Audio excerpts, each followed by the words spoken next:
Негизи эле кыргыздар баардыгыбыз эле айтабыз, Кыргызстан бул туризм мамлекети. Эми биз де бейиштин төрүндө турабыз. Биз туризмибизди могулду айтканда арзандуулуктан кичине кымбатыраак кылып сатпайлыкпы? Биздикилер азыр критиктер жазат да, бизден наоборот кымбат, ошо кымбат болуу үчүн биз Түркияга кетип атабыз. Ошол мамлекет башчыларыбыз азыр стратегия концепциясы азыр өзгөртпөсөк, кызык 10 жыл, 20 жылдан кийин өзү эле биздин туризмибизди токтотуп салат. Министрлик түзүлсө ошол өзгөрөбү? Азыркы департамент туризмди карасаңар, 5-чи мындай айтканда подвалдын деңгээлине астына түшүрүп салганда, азыркы учурда өкмөттүн структуранын ичиндеги ошо туризмге болгон көз карашы. Көчмөндөр оюну сиздер ойлогон максатка жеттиби? Биз оюн дейбиз, игры деп атпайбы? Всемирный игры кочевниктер, но игрынын и тамгасы даже жок. Ассаламу алейкум, урматтуу көрүүчүлөр. Бүгүн биздин студияда конокто дагы бир өзгөчө конок, туризм боюнча эксперт Максат Чаки деген ат менен таанымал Максат Чакиев мырза келип отурат. Ассаламу алейкум, Максат мырза, кош келдиңиз. Алейкум салам, кош болдук. Биздин көрөрмандарга кыскача өзүңүздү тааныштырып кетсеңиз, себеби тааныбагандар да бар. Мен Максат Чаки, ошол Кыргыз мамлекетинде, ошо туризм тармагында, брендинг тармагында, креатив экономикалык тармагында серепчи катары болуп жүрөм. Ошо бир нече долбоорлор жазадык убагында, бир нече программаларды мамлекеттик деңгээлде да ишке ашырдык, мамлекеттик кызматтарда иштедик. Азыр жеке өзүбүздүн ишкердик жактан ошол долбоорлорду ишке ашыруу жагы менен алек болуп жүрөбүз. Анан негизинен эле ушул Кыргыз мамлекетинде дагы келечекте кандай салым корсокпу дегенде ошол идеологиялык тармакта дагы чоң иштерди алып жүрөбүз. Мисалы, буга чейин Кыргыз кодекси деген китебибиз чыккан. Ал китепте ошол кездеги мындай айтканда Кыргызга жан тартпаган бийлик тарабынан ошол мен китебибиз чыкканда экземплярыбыз арест болуп, бул националисттик китеп экен, мындай айтканда кыргыздын духун, рухун огото турган китеп экен деп 2015-жылы бизге запрет берип койгонду, бирок ал китебибизди биз мындай элге таратканда да ал ошол бир жуманын ичинде таралып кеткен. Азыр ошол китебибиздин дагы экинчи китебин азыр жазып жүрөм, бирок аны Асман эл деп ушундай аты менен жазып атам. Анан ушундай нукта иштерди алып жүрөбүз азыркы учурда. Жакшы экен. Анда ал темага да кайтабыз, ал китеп боюнча. Азыр мына Кыргызстанды биздин чиновниктер дейбизби, биз негизи эле кыргыздар баардыгыбыз эле айтабыз, Кыргызстан бул туризм мамлекети. Келечегибиз туризмде, биз туристтик мамлекетпиз деп айтабыз да. Эми ошону реалдуулук жагын айтсаңыз, эксперт катары канчалык реалдуу, Кыргызстандын туризм багыты ички дүң продукцияда, ВВПда канча пайызды ээлейт? Рахмат. Ооба, биз Кыргыз мамлекети негизи эле биздин мамлекеттик программада туризм стратегиялык тармак катары бекитилген. Мисалы 5-6 тармак болсо, ошонун ичинде бирөөсү туризм болуп турат. Бирок тилекке каршы азыркычын ачыгын айтканда ошол биз мамлекеттин туризмге чыныгы болгон көз карашы же ошол мындай айтканда туризмге берген ордун карасак, стратегиялык тармак катары көрүнбөйт да. Бул мындай айтканда советтик доордогу көз караш, мындай эс алуу деген көз караш менен гана келе атабыз да. Мисалы туризм башка, эс алуу совсем башка да. Туризм деген бул стратегиялык экономикалык тармак. Бул бюджетке чоң албан киршелерди алып келе турган тармак да. Ал эми эс алуу деген эс алуу. Бул жөн эле мына сиз деле үй бүлөңүз менен того барып туруп эс алып атпайсызбы? Бул ошол эс алуу да. Советтер Союзунда ошол эс алууга тармак катары эле карашчу да. Анан тилекке каршы азыркы учурдагы туризмдин ордун, мамлекеттик өкмөттүн ичиндеги структуранын ичиндеги ордун карасак, бул ошол эс алуу эле тармак катары эле дагы келе атат да. Мисалы ошол ички дүң продуктун карасак, бир 4% эле жетпеген, ошол пайызга жетпеген гана орун кармайт. Ал эми жалпысынан эми кирешени ар кандай баалар айтылып келе атат, цифраларчы. Мисалы $1 миллиард чейин дейт. Расмий статистикалык жактан карасак, $500 миллион кичине эле ашкан бир цифраны айтып келет да. Бул мындай айтканда өтө аз. Мисалы ошол эле Түркия же Жаңы Зеландияларды алсак, аларда бир жагы эле бир $50 миллион, $100 миллион миллиард доллардын тегерегинде капчыган бюджетке акча түшүрөт да. Ал эми биз деле ошондой бейиштин төрүндө жашап атып, туризмди биз стратегиялык тармак кылып алып туруп, эмне үчүн анчалык аз? акча табабыз деген суроолор абдан көп жаралат да.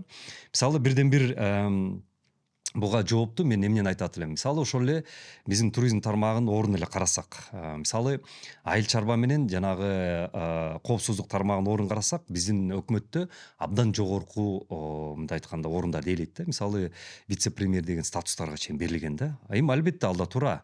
Мисалы айыл чарба бул бизге жанагы тамак аш безопасность деп азыр абдан чоң саясат болуп атпайбы? Бул да керек албетте. Тамак аш мисалы эттер кымбаттап атат, тиги кымбаттап атат дегендей да. Ошон үчүн керек. Бирок ал жактан деле суроолор жаралат. Ошончолук вице премьерде берилди, өзүнчө министрлик бар. Бирок эмне үчүн ошол эле этибиз кымбат, ошол эле тамак аш кымбат деген да суроолор жаралып атат да. Ошондой эле жана коопсуздук жактан өзүнчө вице премьерликти да статуста берилди да. Бул дем албетте, бул деле туура. Туура эмес деп айтпайбыз. Бирок карап көрсөк, бизге унчукпай, тынч эле бюджетке акча алып келип аткан тармак кайсы? Туризм. Эми эгер ошол туризмди дагы биз дагы эгер туура колдонсок, стратегияны туура койсок, мисалы ошол структураны өзгөртүш керек деген. ооба, структуранын ичинде мисалы мен азыр ушундай демилге сунуш берет элем, азыркы учурда Садыр Нуркожоевичке сунуш берет элем. Туризмди биз туризм катары эмес, креативный экономика катары карасак. Креативный экономика деген кандай? Биз мисалы маданиятты дотационный катары карайбыз. Спортту дотационный тармак катары карайбыз да. Ошондой кино, сино, башка жан бүт баарын дотационный карайбыз да. Бул дүйнөдө азыркы учурда Европада болобу, ошол эле араб өлкө мисалы жанагы Эмират, Саудия Арабияттарын карасак, баары тең бул абдан чоң киреше алып келе турган тармакка айландырышкан. Ошол эле Голливудду караңыз. Ошол эле маданиятты мисалы араб өлкөлөр кандай сатып атышат, европалар кандай сатып атышат. Баары тең креативный экономика деп коет. Сериалдар тартылып атышат. Бунун баары тең бюджетке миллион долларды алып келишет. Биз баягы эле Советтер Союзундай бүт дотационный, жөн эле концерт, жанагы 31 августта День независимости бул жөн эле жанагындай концерт койдурасыз, бүттү. Ал эми азыркы учурда бул киреше бизнеске айланганы, мына биздин эле чайханаларга барсаңыз, артисттер кыдырып, жанагы кабинкаларды кыдырып алып акча табышат. Тойканаларга барсаңыз, тойлордо акча табышат. Мына көрүңүзбү, уже биздин эле маданий тармагыбыз бизнеске айландырып койушкан.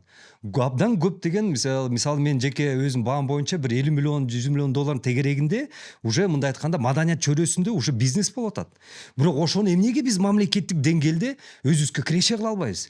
Бирок ошонун баарын тең ортосунда эмне турат? Туризм турат.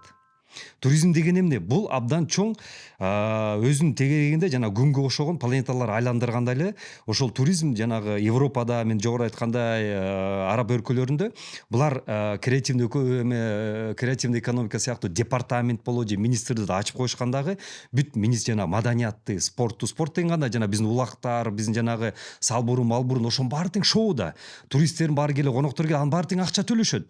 Алар азыр деле төлөп атышат, азыр деле ошого акча таап атышат. Сүкүлгө барсаңыз, бүркүттөр салбурундарына шоу көрсөттүрүп, уже акча таап атышат.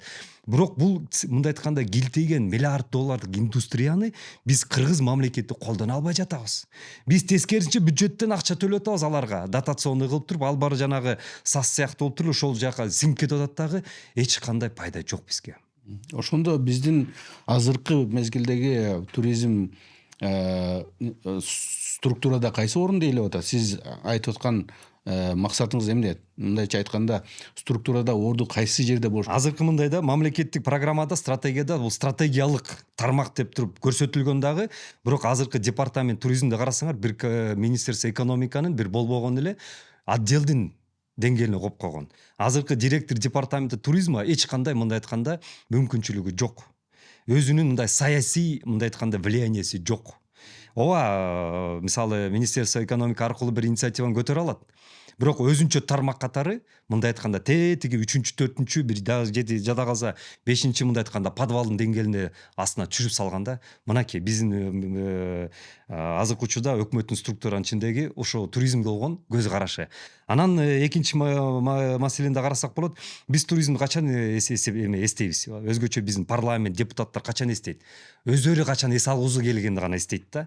Мына жайында азыр келип атат, биз тигинде мындай туризмге даярбыз деп ошондо катат. Туризм 365 күн азыр иштеп атат. Азыркы учурда иштеп атат. Биздин туризм тармагы токтобойт. Бирок эмнегедир биздин өкмөт болобу же мисалы парламент болобу кышында гана кышкы туризм дегенде гана расмий ошондо гана эстей баштайбыз. Жайында жакында баягы эс алабыз, Сыкөл дегенде ошондо эстей баштайбыз да. Бирок бизде туризм уже акыркы 10-15 жылда уже көрсөттү. мындай айтканда круглосуточный режим, круглогодичный режимге давно эле өткөн. Акча түшүп атат тынымсыз. Бирок ошону биздин мамлекеттик менеджмент ошону бизге бюджетке түзмө түз түшө тургандай кыла албай жатат. Эмне үчүн кыла албай жатат? Бул жерден дагы бир себеби бар. Биз арзан туризм менен алек болуп атабыз. Бюджетный туризм менен алек болуп атабыз. Биз мына 9 миллион турист келип атат дейбиз, но 9 миллионду карагалачы ким составын. Бизге олигархтар келип атабы? Бай туристтер келип атабы? Жана Бентли менен же жанагындай Lexus 570 заказ кылып ошого акча төлөйм. Мисалы $2-3 миң ошого эле төлөйм. Мен тек гана жана Хаятка жатам, мен ага жанагы бир суткасына $200 төлөйм деген туристтер келип атабы? Жок. Балким бир 0,0,1 же 100% эле болбосо, 99,99% тек гана жанагы бюджетный туристтер келет. Алар жанагы биздин көлүскө барат дагы болушунча арзан жанагындай комнаталарды издейби же жанагы гест хаустар дейбизби, ошолорду издейт да, ошолорго жатышат.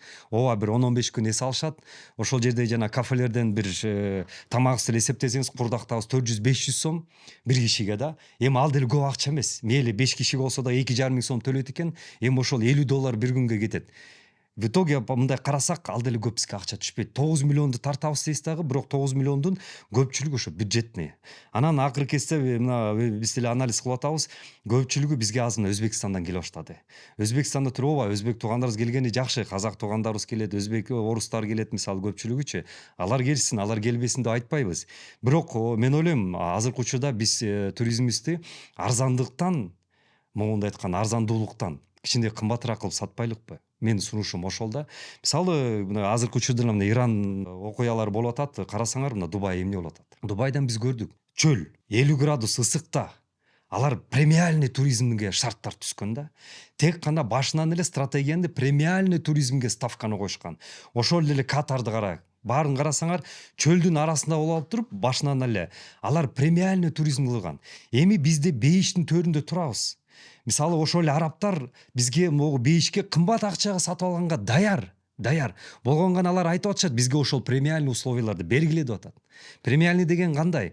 Аларды ошол джет самолеттор менен алып келип, мисалычы, ошондо эле жанагы кымбат баалуу жана Бентлилер менен тосуп алып, мисалы, ошондо эле тоонун арасында биз балким жанагындай кемпингтерде эмес, жанагындай биздин жана коттедж-маттедждерде эмес, балким биз жана Давоско окшогон шаарларды кураш атабыз. Мисалы, урматтуу президентибиз абдан туура демилге көтөргөн, мен аны туура колдойм. Ала Тоо резорт депчи.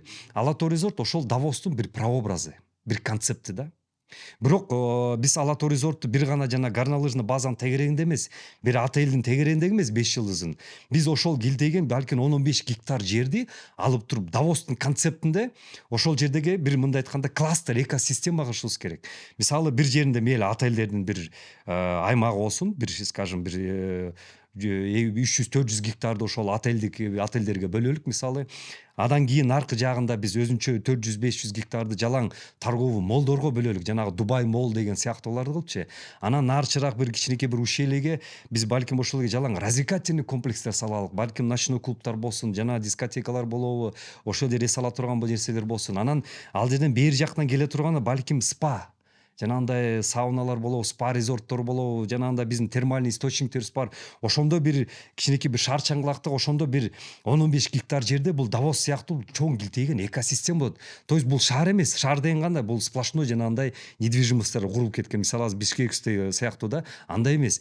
Бул мындай айтканда бир бөлүкчөлөр да.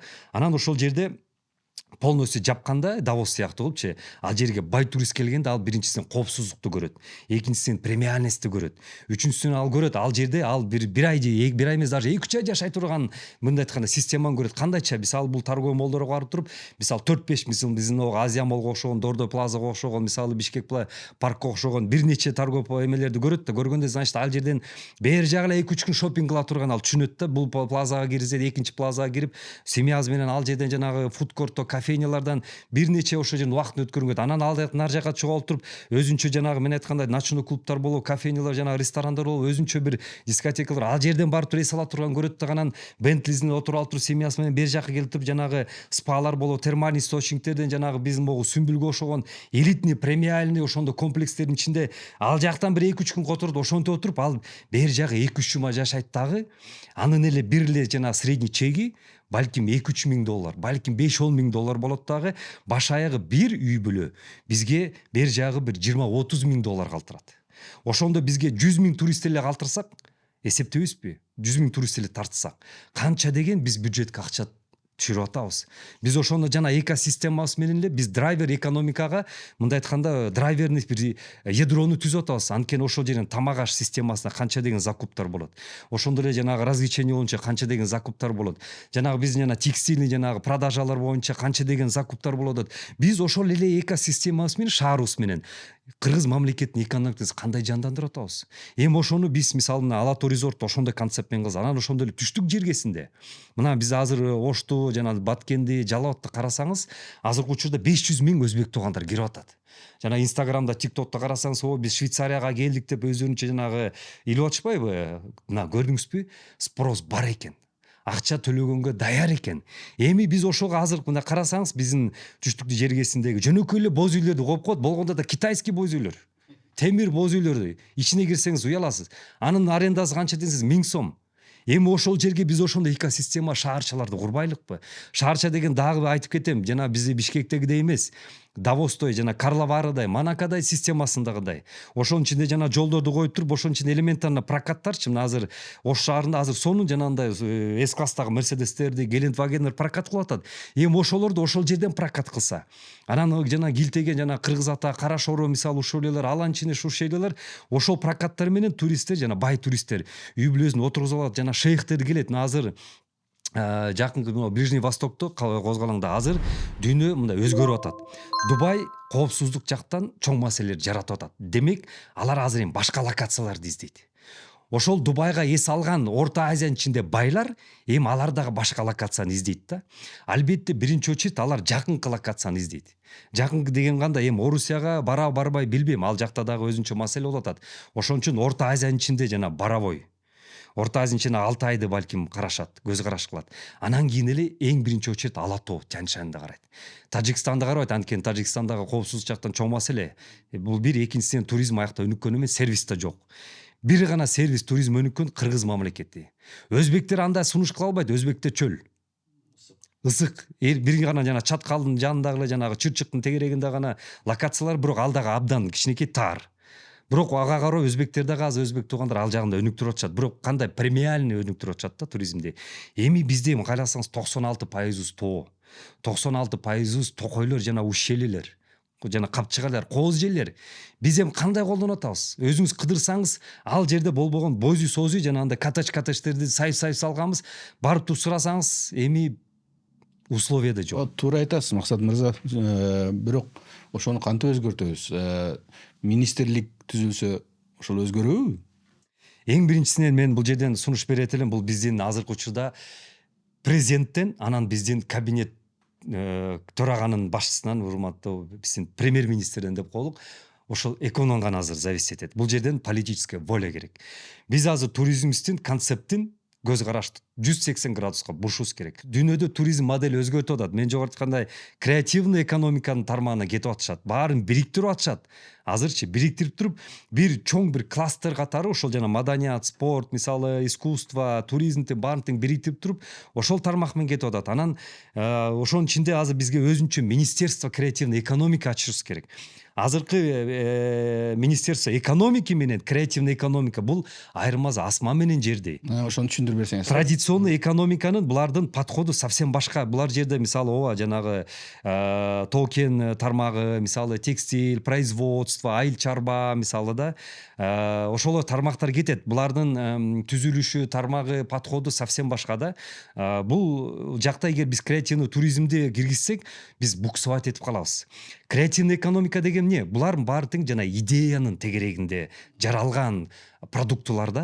Мисалы кол өнөрчүлүк, сериалдар, мисалы да, ошол эле жана тейлөө тармагын көрсөтүү, мисалы биздин жанагы улуттук оюндар дегендерчи, буларга совсем башка подход керек. Мисалы буга жана тоо тармакта кенине жана лицензия берип аткан, кунтөргө бизге подход кылып аткан технология жана структурабыз менен, политикабыз менен биз бул жакты башкара албайбыз. Анткени бул жак деген ошол эле жана художниктердин жанагы искусствода канча деген картиналарыбыз, могу картиналарыбыз канча деген миллион долларга кетиши мүмкүн. Биз эми ушуну мисалы ошол эле кунтөргө же ошол эле жанагы текстильный жака, жанагы швейный жака колдонгон ыкмабызды бул жака колдоно албайбыз. Ошон үчүн ошол эле араб өлкөлөрү, Европалар креативный экономиканы өзүнчө бөлүп коюшкан.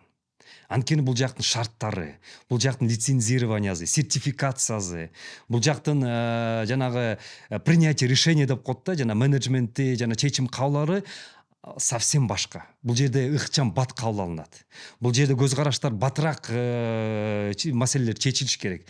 Бул жакта жеңилирээк мисалы сертификаттар же лицензиялар берилиш керек да.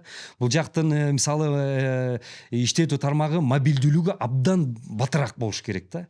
Мисалы жанагы ооба токен жагы балким изилдениш керек, каралыш керек. Ал жагын багы географиялык жана топонимикалык жактан дейбизби, геологиялык жактан изилдөөлөр мындай көбүрөөк убакыт талап кылат да. Бул жерде бул альтернатива батыраак. Мисалы ошол эле тамак аш, мына Супара. Бизде Супара деген азыр бул көптөгөн көрдүңүздөр, туристтер тим эле ордугун жок. Мына өзүңүз деле азыр ифтар убагында көрүп атасыз, чайканаларда абдан көп немелер да, тамак аштар кетип атат. Бунун баары тең биз монетизировать этсек болот. Бунун баарын теңчи туристтерге. Эми азыр ошон үчүн биз азыр буну креативный экономикада өзүнчө бөлүп туруп, өзүнчө министерство ачышыбыз керек. Ошол жерде өзүнчө министр болуш керек. Анан вице-премьер статусунда берелик ушуга. Мен ишенем, жана кепилдик берем. Эгер биз азыр ушул тармакты өнүктүрсөк, бизге бюджетке бер жагы 10-20 миллиард доллар түз бюджетке, мен мындай айтканда ВВПга дебейм, бюджетке 10 миллиард доллар кире турган кирешелер башталат. Өтө сонун идеялар экен. Балким биздин жетекчилер ушу биздин программаны көрүп калса ойлонор чыгар. Бирок башка жол менен дагы мындай жеткиргенге аракет кылдыңызбы ушул идеяларды? Эми мен азыркы катарда эле жаранмын. Убагында ооба сунуштарды өкмөткө кагаз түрүндө жазгам, социалдык тармактар жөнүндө да кайрылгам. Эми азырынча колдоо эч кандай көргөн жокмун. Бирок мына сиздердин береке ушул подкастыңыз аркылуу буюрса үнүбүз жетсе, карапайым кыргыз айтканда кудайга үн жетет дегендей, балким биздин деле жетекчилерге жетсе, биз ал жактан жардам бергенге даярбыз. Мен ойлойм, азыркы учурда убакыт келди. Азыркы мына биздин деле жетекчилер өнүккөн мамлекеттин эле тажрыйбасын эле көрсө, ал жактан деле өздөрү эле көрүшөт. Бүт мен айткан ушул структуралар, тармактар азыр алар басым коюп туруп өнүктүрүп атышат. Биз деле азыр ушул убакыт келди. Ушул мен ойлойм азырдан баштап жол кылсак, көптөгөн ийгиликтерге жетебиз. Эгер ошол сиз айтып аткан идеялар биздин жетекчилерге жетип калып, ушул министрлик түзүлүп, сизге ушул министрлик орун сунушталса кабыл ала белеңиз, анан ушул иштерди, идеяларды ишке ашырганга кудуретиңиз жетеби? Эми ашырганга кудурет жетет, ал эми министрликтен сунуштап калса, эми аны көрө жатарбыз, эми аны. Кудайым кандай буйруйт, эми аны көрө жатарбыз. Балким биз деле мындай айтканда кеңешчи катары же эксперттик топ катары иштеп бергенге даярбыз да. Сон. Анан ушул көчмөндөр оюну дагы бир уникалдуу, башкача бир идея катары ортого чыгып, анан авторлордун бирөөсүн сиз деп билебиз да. Ошол көчмөндөр оюну сиздер ойлогон максатка жеттиби азыркы күндө? Тилекке каршы 100% жеткен жок. Тилекке каршы азыркы учурда мисалы көчмөн оюндар эмне болуп калды? Бул жөнөкөй эле чоң нооруз болуп калды. Большой нооруз деп койсок. Сиздердин оюңуздар эмне эле? Биз башында көчмөн оюндар биз кыргыз мамлекетинин жумшак күчү катары, мындай айтканда мягкая сила деп коет орусчалар, же англисче айтканда soft power деп коет. Биз жумшак күч катары жаратканбыз да. Мисалы ар бир мамлекеттин өзүнүн жумшак күчү болот. Ал жумшак күч деген эмне? Күчтү башка дүйнөлүк деңгээлде таасир этүү. Таасир этүү деген кандай? Мисалы мына кечели мына азыркы Ирандын тегерегинде таасир көрүп атабыз да. Америка кандай таасир кылып атат? Бул албетте жанагындай аскер таасири ошол жак менен күч менен таасир этип атат, же экономикалык жактан мисалы нефттин тиги бурун жаап доллар соолар аркылуу ар кимдин өзүнүн таасири болот да. Мисалы Орусияны карасак, алар деле ошондой нефть аркылуу жанагындай бажы жанагындай союз аркылуу таасир этишет. Ар кимдин өзүнүн таасири болот да. Ошондой эле эми бул чоң державалар, ал эми ылдыйкы орто державалар же майда мамлекеттер, бизге окшогондой жаңы бутка туруп келаткан мамлекеттер деле биз деле таасир этишибиз керек. Бирок кандай кылып таасир этебиз? Бизде нефть жок. Же экономикабыз күчтүү эмес. Кандай кылабыз? Жөн эле отура беришибиз керекпи деген маселе да. Бирок биз деле ошол убагында жок, биз отурбашыбыз керек. Биз деле кыргыз өзүбүздүн көз карашыбызды дүйнөгө жайылтып баштайлык. Биз деле өзүбүздүн таасирибизди тургуза баштайлык деп туруп, биз жумшак күч катары ушу көчмөн оюндарын тургуза баштадык. Мисалы, бир альтернативаны көрсөтөйүн, Кореяны айтайын да. Азыр бүт карасаңар, ресторандар корейскийлер, сериалдар корейский, машиналар корейский, косметика корейскийлер, жанагы музыкалар Gangnam Style, жанагы тиги бу деген бүт корейский, марейский, бул да көрүн жумшак күч. Биздин балдар азыр жаштар карасаңар, корейче кийинип баштады. Прическалар корейче. Даже жана убагында Гужунпёго күйөөгө тиемде биздин кыздарыбыз корейчелер эмелерди көрдүңүзбү? Бул Корея мамлекетинин таасири бизге. Түркияны деле алалык. Түрктөр да бизге таасир этет. Кебаб, сибап, шаурма, саурма, жанагы кийинген эмелер кандай көрдүңүзбү? Жанагы Манас университети тиги көрдүңүзбү? Бул таасир. Ошондой эле араб өлкөлөрү. Мына көрдүңүзбү, араб жактан өзүнүн маданиятын кандай таасирин берип атат. Эми биз ошондой эле кыргыз мамлекет ошол эле казакка же түрккө же арабтарга, Европага кандай таасир берип атабыз? Жок, эч кандай. Эч кандай таасирибиз жок. Идея ошондой болгон. Биздин ошон үчүн идеябыз келе ушул улуттук биздин баалуулуктарды көрсөтүп, оюндарды көрсөтүп, биз олимпиадага бир альтернатива көрсөтүп, биздин Көкбөрүнү, биздин тогуз корголу шахматка альтернатива катары чыгаралык. Ат чабыштарды ошол жана алардын ат чабышынан альтернатива катары чыгаралык. Биздин кыргыз күрөштү, алышты, ошол жанагы греко-рим күрөшүнө жанагы альтернатива кылып чыгарып туруп, биз ошону полностью концептти олимпиадалыктын моделин алып туруп, ошого альтернатива катары чыгарганбыз да. Ошондо биз кандай кылып таасир этмекпиз? Мейли спортту батыш алып кетти, мейли алып кетсин, садакага чаптык ошо, мейли. Мог алып кетти, мейли, садакага бердик. Бирок улуттук оюндар биякта турат да. Ар бир элде улуттук оюндар бар. Казактык бар, өзбектик бар, кытайдык бар, жана ушу-мушубуз бар. Корейдик бар, сырым-пырым, жанагы хапкидо, махкидо, тайквондо бар. Тиги жапондук бар, жанагы эмеси сумо-пумо дегендеричи. Индонезияны каралык, жанагы азыр чыгып атпайбы, тиги звезда Голливудтук болуп туруп. Ошолордук бар, Таиланд, жанагы Африка, Индияныкын күрөштөрү, ар бир даже Шотландиянын жанагы эмелеринин өзүнүн улуттук оюндары бар да. Бирок алар байкуштар же олимпиадалык оюнга кире албайт. Же башкалар кире алат. Ошондо алардын баарын тең биздин идея боюнча көчмөнгө келмек да. Бизге келип туруп, алар уже бизге келишти. Мына азыркы учурда ковбойлорго чейин бизге келип атышат да. Келе, бизге бара турган жерибиз жок, урматтуу кыргыздар. Бизге деп туруп жалдырап келип атышат. Бирок биз ошону кандай колдонуп атабыз? Биздин идея боюнча мына ар бир парадта биринчи кыргыз мамлекетинин парады баш керек. Жана олимпиада болгондо гректер басып атпайбы? Ошондо анан обязательно кыргыз тилинде өтүш керек деп биз протоколго жазганбыз. Түркияда өттү, кыргыз тилинде өттүбү? Өткөн жок. Казакта өттү былтыр, кыргыз тилинде өттүбү? Өткөн жок. Анан ошол жерде сөздү ким сүйлөш керек? Кыргыз мамлекетинин президенти сүйлөш керек деп биз протоколго жазганбыз. Түркияда өттү. Биздин президент бар сүйлөдүбү ачылышында? Казакстанда өттү. Биздин президентибиз биринчи орун ачтыбы негизги? Көрүңүзбү, чоң маселелер жаралат да ошол жерденчи. Анан ар бир ошол көчмөндөр өтүп аткандан кийин биздин кыргыз мамлекетке приоритет коюш керек. Биздин маданияттар чыгыш керек, биздин оюндар чыгыш керек. Дептир биз ошентип таасирибизди ошондой кылайын дегенбиз да. Ошол жерде жанагы саттыктар фестивалдар болуп атканда именно кыргыз мамлекетинин маданияты болуш керек деп биз ошондой таасирибизди ошондой кылайын дегенбиз да. Анан жанагы управляющий компания түзүп, МОКко окшопчу, жана FIFA, МОК дегендер бар да. Ошондой кылып туруп, анан биз ошол жерден кыргыздар отуруп туруп биз диктовать этелик дегенбиз. Мисалы хапкидо кирип атабы? Мисалы сыйрым, корейская борьба, Южная Кореянын. Кирип атабы, биз өзүбүзгө мүчө катары кирип алып туруп, биз ошолордун анан кийин ошол жанагы сыйрым федерация аркылуу Кореянын министерствосуна таасир жүргүзмөкпүз да. Анткени сыйрымдын президентин жана федерациясынын президенти бизге мүчөлөгөн, ал биздин амбассадор, биздин элчи болуп калмак. Ал биздин ырыбызды ырдап калмак. Ал биздин сөзүбүздү сүйлөп калмак. Биз ошондо модельди түзгөнбүз да башында.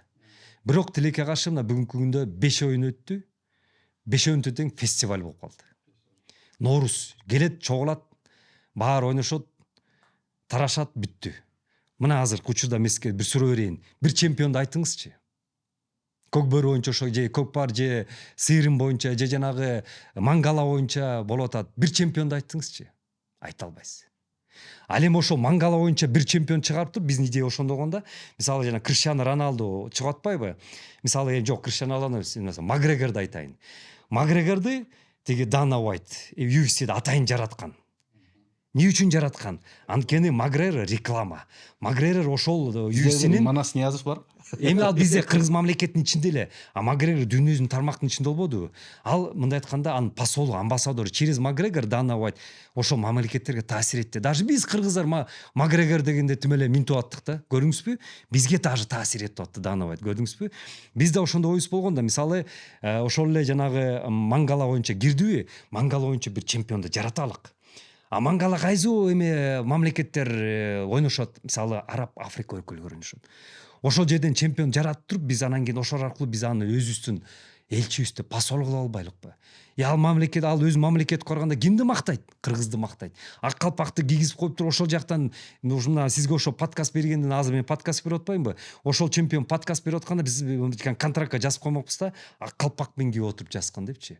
Мына көрдүңүзбү? Биздин влияниебиз, таасирибиз, кыргыз маданиятын таратуубуз ушундай болмокта. Ошондой болдубу? Жок. Эми келечеги эмне Бул болот? жерден мисалы мен убагында конфликт болгон. Мен ошол кезде авторлор менен бир нече, мен жалгыз деп айтпаймын, бир нече авторлор менен биз эки фронтко бөлүнүп кеткенбиз. Мен айткам, биз ушул МОКТун тармагы менен кечүбүз керек, ушул системаны кечүбүз керекде, тигил тармактагы мен айтпай эле коеюн, ал кайсы киши экенинчи. Алар жок максат, биз фестиваль болобуз деген. Эгер ал киши азыр менин подкастыма окуса, ал өзү билет, жанагы сөз өзүнүн баягы эзин табат дегенде, ал киши табат, азыр укканда билет. Жок, биз фестиваль болобуз деп ошол кездеги бийликке фестиваль тармагын защита кылып туруп ал жеңип кеткен биздичи. Биз тилекке каршы мындайда калып калганбыз да. Той. Эми той катары кылабыз депчи. Мына азыркы чейин той болуп атат. Канча деген акчалар, мына казактар эле былтыр 21 миллион доллар короттук дейт. Мен өзүм баам менен анализим боюнча 21 миллион доллар королгон жок. Ашып кетсе 10 миллион доллар. Эми калган казактар өздөрү териштирсин каяка кеткенинчи. Бирок мына ошончого чейин каторулап туруп, канакей мына көрсөткөчү Астанадагы кайсы чемпион чыкты. Мына казак туугандар өзүңөр көрсөткөчү. Казак күрөс боюнча кайсы мындай айтканда Макгрегор, Криштиану чыкты? Жок. Ошончо акча коротуп туруп анан эмнеге чыгарбайсыңар деген суроо жаралат да. Ошол эле Түркияда болду мына 22-жылы да. Жанагы яалы күрөш деп. Кана ошол бир чемпион чыктыбы? Дүйнөдөн даңараттыбы? Ошончо акча Билал Эрдоган коротту мисалы. Түрктөр ошончо акча сарпташты. Канаки жөн эле тойда, жөн эле беш бармак жемей, Түркияда кебаб жемей, казактар беш бармак жемей тарап кетмей. Балким Бизге ошол керекпи деген маселе да. Балким Өзбекстан ошон үчүн отказ кылды. Эми ошол менин уккан боюнча Мирзиёев Казакстанга ошол кезде баягы маалымат соц тармактарга чыгып кетпедиби? Соц тармактарда ошол эмки 6-оюн ошол Ташкентте болот экен, тиги бу депчи, анан Мирзиёев ошон үчүн бардыр деп соц тармактарга чыгып кетти да. Анан мен деле сүйүнгөм, ошол өзбек туугандар кабыл алды. Анан эмнегедир анан тарс-турс болуп эле жок болуп кетти. Анан мен дагы сөз тармактарга жаза баштадым. Окуй, баягы өзбектер албай калыптыр, эми кыргыздар эми өзүбүзгө метеликтен анан айла жоктугунан анан биз кыргыздар өзүбүз калгандай болуп калды дагы. Эми ушунун баардыгы эмнеден? Мен азыртан баштап дагы урматтуу президентибизге кайрылат элем, Садыр Нуркожоевич. Мен дагы бир ушул убагында жазган авторлордун бири катары кайрылат элем. Той катары жаза алсак. Буга чейин той катары болуп кетти. Мунун мен далил сөздөрүм жана мен жогоруда айткандай, биз оюн дейбиз, игры деп атпайбы? Всемирный игры кочевниктер. Но игрынын оюндардын бир нерсеси жок да. И тамгасы даже жок. Баары эле келет, ойношот, жанагындай шаан шөкөт болот, бирок тарап кетет, аягында эмне эчтеке жок. Көргөзмө сыяктуу. Көргөзмө сыяктуу. Чоң Нооруз да, Ноорузун эле бир түрү да, бирок чоң Нооруз деп койсок болот да. Ошон үчүн биз азыр бир концептуалдуу кайрадан бир карап туруп көчмөн оюндарын жаңыча эме ушул 6-оюнда жаңыча жасап чыксак, бул биринчи сунушум. Экинчи сунушум ушуга чейин көчмөн оюндарына 4-5 өттү. Ушуга чейин сопровождать этип келген командаларды, эксперттерди жолотпосоңуз. Мен айтпай эле коеюн, бирок ушуга чейин сопровождать этип келген командалар бар. Булар ошого алып келишти да. Ошого алып келишти. Биз азыр учурда бизге көчмөн оюндар жүк болуп калды. Жүк болуп калды. Мына азыр биз бюджеттен акча коротушубуз керек. А эмнеге коротушубуз керек? Бир эме результат болуш керек да, чөткө результат да. четкий результат. Мисалы көк бөрү мисалы Европада бир федерациясы ачылсы, например, да. Же ошол эле жана мен айтып аткандай сырым федерациясы биз аркылуу мисалы Кыргызстанда ачылыш керекпи, же бир чемпиону жана биз Маназ Ниязов же жанагы мен жогоруда айткандай Макгрегорго окшогондор чемпиондор жаралыш керек. Алар болсо ошол өз мамлекеттерине барып туруп ошол биздин кыргыз мамлекетинин баалуулуктарын таратыш керек деген ушундай бир результаттар болуш керек да, жок дегендечи. Конкретно измеримый результаты, жана KPI деп коет го, мисалы бизнес тилинде мына сиз деле бизнесменсиз, бизнес тилинде ошол четко айтылат да, KPI деп коет да. Биз деле ошол башында KPI'ди ошонун баарын тең жазып кеткенбиз да протоколдоргочу. Бирок тилекке каршы ошол бизди ошол биринчи оюндан баарыбызды ошол кезде менеджерлердин баарын тең жок кылышты дагы, башында жанагы той катары өткөрөбүз дегендер отуруп алышты дагы, ошонун баарын жок кылды дагы. Азыркы учурда неизмеримый азыр результат да. Баягы той өтөт, бирок аягында эмне көрүнбөйт. Эми азыр быйылкы көчмөндөр Кыргызстанда өтөт да, ошол убакыт өтө аз калды. Сиз айткан нерселерди өзгөрткөнгө убакыт барбы, жетишеби? Бар, жетишет. Бирок эгер ошого жанагы башында ошол менеджерлик жактан жанагы МОКтун концепциясы менен биз жасаган менеджерлер келсе өзгөрөт. Бирок жанагы буга чейин 5 оюн өттү. Ошол той кылып аткан менеджерлер дагы эле отурса, анда дагы быйыл деле ошо той болот, чоң той болот да. Чоң той болот, тилекке каршы. Өкүнүчтүү деңиз. Бул өкүнүчтүү. Бул эми мен мындай айтканда жаран катары ушул башында тоже башында турган инсан катары күйгөнчүм гана айтып атам. Критика катары эмес, күйгөнчүм катары айтып атам. Жана сиз айткан экотуризм, экоэтнотуризм бул багыт сиз айтып атпайсызбы, мындай эми тупиковый болуп калды депчи, грубо айтканда. Ошону балким тетирисинче жанагы Таиланд, Вьетнам сыяктуу арзан туризм деп алар өздөрүнө тартып атпайбы? Эмелердичи, клиенттерди, туристтерди. Ошол багытта пайдалансак болбойбу деген суроо. Биздин туризмдин өзөгү ооба экотуризм, этнотуризм. Мисалы казактарды карасаңар, алар экотуризмди көп өнүктүрө албайт, анткени мисалы эми алар географиясы көп ал жактан шарт бере албайт да. 90% жана дала ызык дегендейчи. Бирок алар ошону түшүнүштү дагы. Казак туугандар туура стратегияны алды. Булар майс туризм деп жана бизнес туризм деп ошо жагын алышты да. Событийный анан бизнес туризм. Ошон үчүн аларда жана форумдар, жана экспо деп өткөрүп атышпайбы? Ар кандайчы. Ал абдан туура. Ошол жактан казак туугандар жакшы кетишти. Ал эми өзбек туугандарды алсак, алар жанагы жибек жолуна байланыштуу тарых Кудайым аларга Самарканд, Бухараларды берип коюптур. Алар ошонун тегерегинде кылып атышат да. Эми биз кыргыздарды карасак, бизге Кудайым бир преимуществону берген да. Бул эко. Бул жанагы мен жогоруда айткандай ала тообуз. Бул бизде азыр жаратылыш жактан көптөгөн жакшы шарттар бар да. Эми бул бирок азыр карап көрсөк, мисалы 90-жылдары бизге биз жаңы союз кулаганда биз туризмди кандай өнүктүрөбүз дегенде бизде сырттан абдан көп серепчилер келген дагы. Булар бизге ошо бир багытты көрсөткөн. Силер Бейиште жашайт экенсиңер, ошол Бейишти эле гана колдонгула. Бейиштин тегерегинде туризмди кылады. Бул жана экону айтышканда Тоо ташка жана андай ушээлелерге, капчыгаларга тара деп. Жана биз кыргыздар ошо капчыгайды көрүп эле, азыр жанагы капчыгайдын тегерегинде эле чыкпай калдык да. Боз үй, союз үйлөрдү коюп эле жана андай эко-секо деле кылып туруп ошонун тегерегине эле чыкпай калдык. Азыр каяка барбасаңар, Капчыгайда, Тоо ташта бүт жерде эле жанагындай кемпинг семингтер коюп эле ушинтип эле жана быжырап кеттик да. Ооба, үй бүлөлүк деңгээлде караганда туура. Же бир туроператордун деңгээлине караганда бул туура. Ал үчүн бизнес болуп атат, жакшы.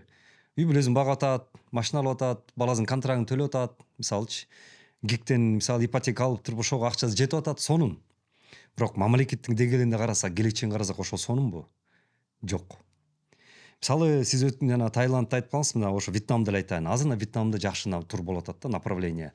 $400, $500 бир киши мисалы жакшы рейс алып келсе болуп атат. Бирок бул арзан туризм эмес. Вьетнамдарда кандай кылып атышат? Булар мисалы барат дагы бизге окшоп кыргыздар ошоп Тоо ташка тыгып салбайт, же джунглиге апарып туруп тыгып салбайт алар. Алар отельге барып туруп тыгат да. Отель дегенде кандай? Албетте бул жер мамлекет чоң поддержкалап атат, субсидияларды берип атат.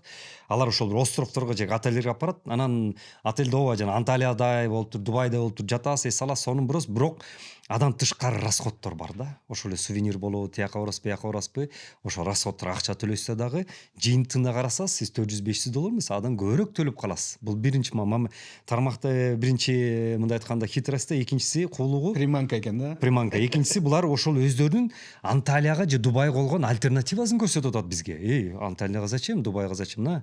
Бияктардан сонун көрүңүзбү? Булар кайырмакты алыс ыргытып атат. Эми биз дагы кайырмакты ушинтип алыс ыргытпайлыкпы? Жанагы гемплинг, сэмплинг деп туруп жана Кытайдан гемплингтер алып калып эле азыр мына кеминде карасаңыз, гемплинг менен азыр мындай айтканда жанагы адам башын жана бит басканды жана шашын бит басканда болуп туруп гемплингтер бит сыяктуу баса баштадык да. Ооба, бул керек. Мен кереги жок деп айтпайм. Буну биз жок токтотушубуз керек деп айтпаймын. Бирок бул бир үй бүлөнүн деңгээлинде калган экономика да. Мен айтып атканым сунуштуу мамлекеттин деңгээлинде экономикалык байлык стратегияны. Ошол эле үй бүлө гемплинг эмес. Ал ошол жана 3 жылдыздуу, 4 жылдыздуу үй отель салса, ал үй бүлө да сүйүнөт. Бирок биз ошону кандай кылышыбыз керек? Ошон үчүн азыркы учурда мен дагы кайрылат элем. Биздин ошол мамлекет башчыларыбыз азыр стратегия концепциясы азыр өзгөртпөсөк, биз тупикке так калабыз. Тупик дегенибиз кандай? Климат, ызык. Ызык 10 жыл, 20 жылдан кийин өзү эле биздин туризмибизди токтотуп салат. Кандайча токтотот? Мына азыр ызык жылдан жылга көбөйүп атат. Бишкекте мисалы мурда мен бала чакта билем, ушул 35 градус деген бул абдан редкость болчу да. Бир ашып кетсе бир жумат болчу 35 градус. 35 градус ызык экен деп баягы Бишкекке келгенде ошондой болчу да. Азыр Бишкекти карасаңар 40-45ке чейин барып атат да. Ага да көнө баштадык. Ал эми Фергананы карасаңар 50ге чейин барып атат. Анан ал ызык эмне болуп атат? Биздин деле могул капчыгайчтар деле ресурсун жок кылып атат. Мурда мисалы баягы ылдыйкы тоонун этектеринде сонун чөптөрү сөзүп, тоолор сөзүп атса, азыр байкасаңыз азыр сайрай баштады. Азыр Среднегорьеге чейин саргайып атат дагы. Биз азыр эле өзүбүз эле мындай айтканда ызыкка катышуу үчүн биз жогору уже тоолорго кетип баштадык. Көрдүңүзбү? Ызык уже жогору жакка бизди куй баштады да.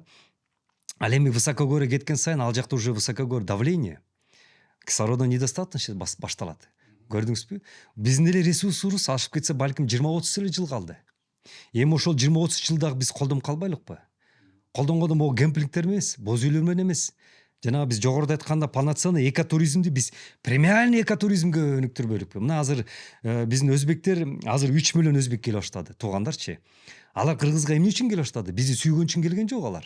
Кыргыздын маданиятын, жак калпагын сүйгөн үчүн келген жок. Кыргыздын курдагын же беш бармагын жейбиз деп келген жок.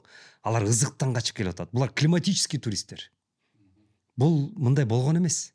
Климаттык турист пайда болду азырчы, Мадали мырза. Ошол эле казак туугандар мына Тараз, Шымкент, Алматыны карасаңар, келген аркылуу Алматыдан бизге эмне үчүн качып келип атат? Булар климаттык туристтер. Ызыктан качып келип баштады, айла жок. Эми биз буларга ошол биздин мындай айтканда салкынды, азыр салкын товар боло баштады. Кар товар боло баштады. Буга чейин болгон эмес. Биз Миң Уктазакта түшкө кирчү эмес, ошол салкын товар болот экен депчи.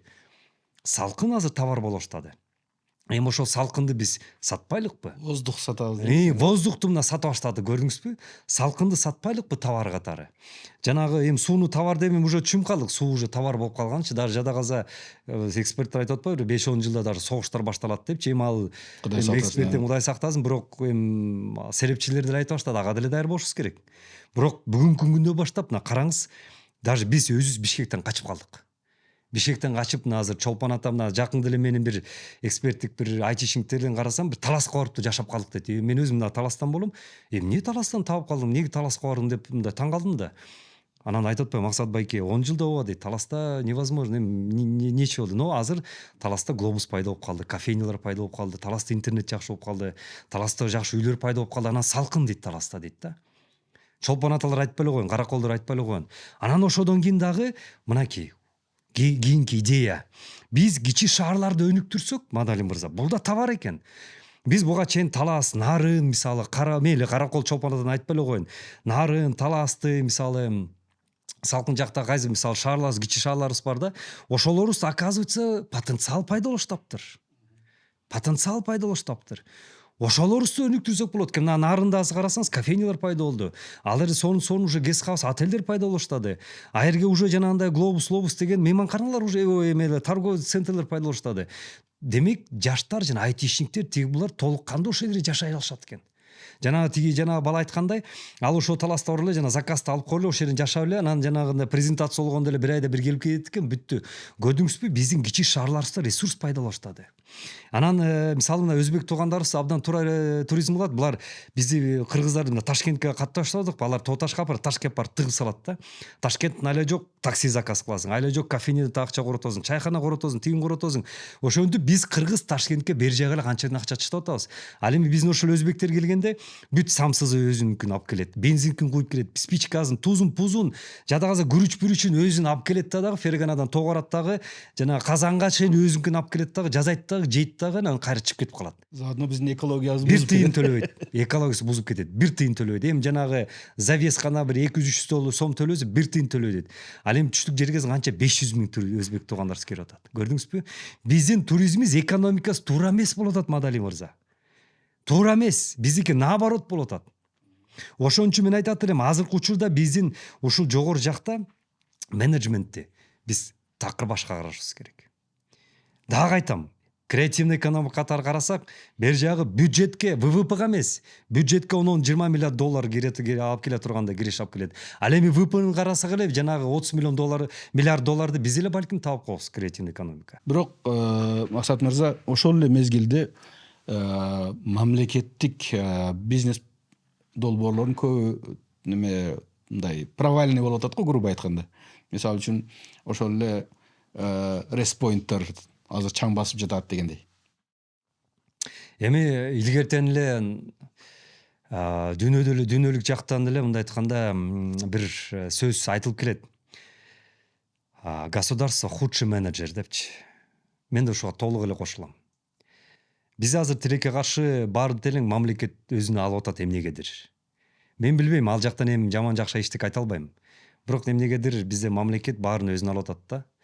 Ошол эле жанагы туризм тармагын эле кайтсак, фонд туризма деп, ошол жанагы респойнттар тиги бу деп туруп ачып, башкаруу жанагы системасын баарын тең өзүнүн аргалын аракет кылып атат да. Бул туура эмес менеджмент. Мисалы ошол эле түрк туугандарды карасаңар, ошол эле жанагы респойнттар булар жана туалеттин бир эмеси да, модели да. Кеңейтилген чоң модели деп койсок болот да. Түрк туугандары кандай кылат? Алар субсидияларды берет, проектти жарыялайт. Мисалы бир управляющий компанияны алышат, ГЧП катарычы, частный компания, уже мындай айтканда бэкграунду жакшы, жанагындай результатты көрсөткөн. Ошо менен контракт договор түзүп туруп, тендер дейбизби, же эмне дейбиз, ошондой кылат да. Бирок ошого субсидиялар берет дагы. Ал туркомпания дейбизби, же ал компаниянын результаты бар, сеттери бар. Болду, ал ошону ишке ашырат. Бүттү. Бул эң сонун модель. ГЧП. Мамлекет киришпейт. Мамлекет болгон гана эмне? Мисалы жерди чечип берет. Башка жанагы административдик жактан кагаздарын баарын жеңилдетип берет, мисалы налогту жеңилдетип берет, мисалы да. Субсидия жактан жардам береби же жанагы атайын мамлекеттик банктан кредиттер береби, ошону гана чечип берет, бүттү. Ал эми компанияга ошол эле керек. Калган бүттү. Компания өзү иштетет дагы, жанагындай респонд дейбизби, акчаны өзү табат. Болду. Бизде тилекке каршы баары тең мамлекет өзү кылам деп болуп туруп, эми туура айтасыз, мен деле туризм тармагы боюнча бир мындай олуттуу результаттарды көргөн жокмун да. Анан убагында эле эми айтып деле келатат, серепчилер деле биз деле айтып келатат, бирок билбейм, бүгүнкү күнгө чейин эмнегедир ал жактан бир эми радикальный десем деле жарашат да, бир радикальный бир өзгөртүү боюнча кадамдар болгон жок да. Биз баягы эле Советтер Союзунун системасы менен келатабыз. Тилекке каршы ошондой. Анан мисалы үчүн туризмди өнүктүрүш керек, туристтерди тартыш керек дейбиз. Анан туристтерди алып келиш үчүн учак керек да. Авиакомпания Кыргызстан аба жолдору банкрот болду. Азыр эми булар биздин мамлекет Осман Airlines деп ачып, ошол багытты өнүктүрөбүз деп, анан самолетторду, учактарды алган жатат. Буга көз карашыңыз кандай? Келечеги барбы буюрса? Бул абдан туура. Бул өтө туура, эң сонун. Себеп дегенде туризм тармагын деле айтпасак деле, бул коопсуздук тараптан караганда ар бир мамлекеттин өзүнүн улуттук авиакомпаниясы болуш керек. Эми туризм тармагын айтканда, албетте мына азыркы туризм тармагын деле карасак, туристтерди ошол эле араб өлкөлөрү, Дубай дейбизби, же Европа дейбизби, булар өзүнүн учактары менен ташышат. Өзүнүн учагы менен ташыган бул эң сонун, бул 2 эсе киреше кирет. Бул туристтер келип атканы кимге төлөп атат? Өзүнүн эле авиакомпанияңа төлөп атат. плюс туура бир ката төлөп атат да. Көрдүңүзбү? Экеси двойной киреше да. Ал эми биз кыргыз мамлекети кандай болуп атабыз? Биз ошол эле жанагы түрк аба жолдоруна төлөйбүз же жанагы Fly Дубайга төлөйбүз. Ошентип биздин жарым кирешебиздин бир тармагы Туркияга же Дубайга болуп атат да, кетип атат да. То есть биз чет өлкөгө иштеп атабыз да. Ошон үчүн убагында билбейм эми жанагы убагындагы өкмөттөр жанагы Кыргызстан аба жолдору деп сонун аба компаниясы бар эмес беле, ошону талкалап салышпадыбы? Эми буну мен чыккынчылык эле теңейм да, анткени мына азыр мына Иран окуялар болуп атканда көрүп атпайсызбы? Туристтерди мына Эмираттарды эле коеюнчу, мына казак туугандар Астана Airlines келип туруп өзүнүн туристтерин алып кетишти. Орустар Аэрофлот келип туруп алып чыгып кетишти. Эң сонун. Аз да Кудайга шүгүр, мына президент инициатива туруп Осман Airlines дагы пайда болуп калыптыр. Ушул бир самолет менен Омандан алып кетишти. Көрдүңүзбү? Мына бир эле результат. Мына кече жакында Баткенде коогалам болгондо тажиктер менен. Ошол кезде мына көрдүңүзбү, внутренний безопасностька да керек да, улуттук аба жолдорчу. Анткени ошол облустан срочный эвакуация болгондо улуттук гана аба жолдорун жана самолеттер алып туруп алып чыгып кетип калат. Буга чейин биз кандай болуп кетти? Биз жалдырап жүрдүк да. Ошол эле туризм тармагынан жарым акчабызды ошол түрк аба жолдоруна төлөйбүз же жанагы Fly Дубайга төлөйбүз, жанагы Emirates авиалинияга төлөйбүз, ошентип же Аэрофлотко төлөйбүз, Россиянын аба жолдоруна. Ошол эле Кыргызстанга түшө турган акчанын жарымысын биз ошолорго төлөп келаттык да. Ошон үчүн азыркы учурда биздин өкмөттүн могу Осман Airlines'ты ачкан абдан туура, эң сонун, мен 1000% колдойм дагы муну өнүктүрүшүбүз керек, улуттук жанагындай статусту беришибиз керек. Жана кече мен жакында окудум, Airbus'ты жана 380 деген модельдеги алгастырчылар бул эң сонун, ошондойдун даже керек болсо 10 алышыбыз керек. 10 алышыбыз керек дагы бүт ошол биздин тармакта мына азыр биздин мигранттарыбыз Россияга ким ташып атат? Аэрофлот ташып атат. Получается, биз кыргыздагы мигранттарыбыз Аэрофлотко төлөп атабыз акчабызды. Ал эмне үчүн биздин авиалиния ташыбайт? Мына азыр Ташкентке же жанагы Дубай дейбизби, Стамбулга жанагы туроператор жанагы Умрага мисалы, Умрага деген канча деген биздин зыяратчыларыбыз кетип атат. Аны арабтардын немелери ташып атат, самолеттору. Аларга төлөп атабыз. Эмне үчүн биздин авиалинияга төлөбөйбүз? Ошол акча биздин бюджетке түшсүн да. Ошон үчүн мен бул жерден абдан колдойм. Airbus'тун даже керек болсо 10-ун ашыбыз керек. Ички каттамдарды күчөтүшүбүз керек. Бул абдан туура. Туура. Анан сиздин кабарыңыз барбы жокпу билбейм, бирок 2 жыл болуп калды окшойт. Бизде азыр мораторий бар жаңы авиакомпания ачканга. То есть тыюу салынган. Бул эми акылга сыйбастык нерсе. Мен түз эле айтамын да, акылга сыйбастык нерсе. Мораторийге жалгыз мамлекет салат деген, эми бул жанагы респоинттар дегенде эле, мисалы ошондой эле окуя да. Өзүм эле өзүбүз кыласыз. Мамлекет бул дагы айтам, бул худший менеджер. Жалаң эле эми да улуттук авиалиния болуш керек. Улуттук авиалиния болду. Бирок альтернатива катары частный авиакомпанияларга да уруксат бериш керек. Дүйнөлүк практикада бул бар. Туркияны аласызбы, жанагы Россияны аласызбы, же башка мамлекетти аласызбы? Бүт жерде частный авиакомпаниялар бар. Бул жерден уруксатты бериш керек. Биздин мамлекет анын баарын тең өзү обеспечить эте албайт. Ошон үчүн мен бул жерден ачыгын эле айтам, азыркы учурда мына биздин мамлекет башчылары бул мораторийди жокко чыгарыш керек. Частный компаниялар албетте ооба жанагы лицензиялар дейбизби, жана требование, талапты жогору коюш керек, катуу коюш керек, бекем коюш керек, жестко коюш керек. Албетте бул да безопасность да. Мисалы техника жагынан болобу, учак жагынан болобу, ал жанагы, бирок уруксатты бериш керек. Азыр эми ошол баягы Европадан черный список деп коет го, ошо кара тизмеден чыгарганга аракет кылып атышпайбы? Ошол кара тизмеден чыкса бизге сиздин оюңузча канчалык мындай пайда алып келет? Европадан мындай сиз айткан бай туристтер келеби? Бизге бай туристтер келе турмак түгүл, алар бизден сунуш күтүшөт. Мисалы мына азыркы эле Дубайдагы окуяны карасаңыз, Дубайдан бүгүн баары тең качып атышат. Буга чейин ойлошкон Дубай өмүр бою Дубай болот депчи. Бүт баары жана байлардын премиальный жанагы канча деген бир эле вилласын карасаңыз миллион долларлар да. Эми азыр Дубайга альтернатива издей башташты. Ооба, эми көпчүлүгү Европа тиги бу жактан издешет. Малайзия, Сингапурга кетишет. Бирок дагы баса белги айтып кетем, Орто Азия чөлкөмү, КМШ мамлекеттер чөлкөмү, булар все-таки жакын жактан өзүнчө бир кичинекей бир Дубайды издешет да. Эми Дубай дегенде жана албетте жанагындай небоскрептерди айтпайм, шарты ошондой болгон бир территорияны издейт да. Мен азыркы учурдан бойлон ушу биз Берекет подкасттан сунуш берет элем, биздин президентке, урматтуу өкмөт башчыларына сунуш берет элем. Келгиле ошондо шартты түзөлүк. Мисалы мына бизе Караколбу, абдан сонун ошол Караколду Дубай кылсак болот. Климаттык жактан эң сонун шаар. Ошол жактан өзгөчө бир Караколуну экономический зона, особо экономический зона деп туруп, толугу менен ошону курчап туруп, ичинен өзүнчө бир налогторду алып, мисалы да, ошондой шарттарга бүт берелик уруксатты. Бизнеске, ошол жактан жанагындай премиальный үйлөргө салганга, мисалы ошондой кылалык. Түштүк жергесинде мисалы мен Жалал Абадты Ошто ошондой көрөт элем. Ошондо бүт жана экономический, жана свободный экономический зона дейбиз го. Биз свободный экономический город кылалык. Свободный экономический балким область кылалык. Келгиле ошол жактан бүт жанагындай банковский жактан уруксаттарды берип, мисалы жанагындай кепилдик гарантияларды берелик. Мына мисалы Ошто же Жалал Абадты ошондой кылсак, жаныбызда жана Ферганада 30 миллион население турат. 30 миллион ичинде канча деген байлар бар. Алар өзүнүн капиталдарын ошо бир жерге барып сактагысы келет. Алар өз мамлекетинде сактагысы келбейт. Бул мыйзам ченемдүү нерсе. Алар бир жакынкы чет өлкөнү издейт. Анан ошондой эле жакынкы бир бизнести издешет, офистерди издешет. Ошону балким Ошто же Жалал Абадты ошондой бир свободный экономический город катары кылсак, тегерегин курчап турупчу, бүт условияда кылып, жанагы нулевой ставкаларды берип туруп, балким 10-15 жылга уруксаттарды берип турупчу, бизди ошол эле жанагы Орто Азиянын эле бизнеси эле бизди басып коет. Мен ойлойм ушундай бир смелый шагтарга барсак да. Ошондо бизге, сиз жогору айткандай, жанагы туристтер жана премиальныйлар баары тең бизге агып келет. Болгонган эле бизден эле бул зависит этет да. Ошондо шарттар түзсөк, мен ойлойм бул абдан жакшы болот. Биз деле өзүбүз дагы туризм багытында иштейбиз да. Анан байкашыбызча ошондой болуп атат да. Эң негизги бизге Кыргызстанга келип аткан, мисалы үчүн биз арабтар менен иштейбиз. Араб өлкөлөрүнөн мындай кандай десем, ортодон ылдыйкы мындай экономический арзан туризмди издеген коноктор келип атышат да.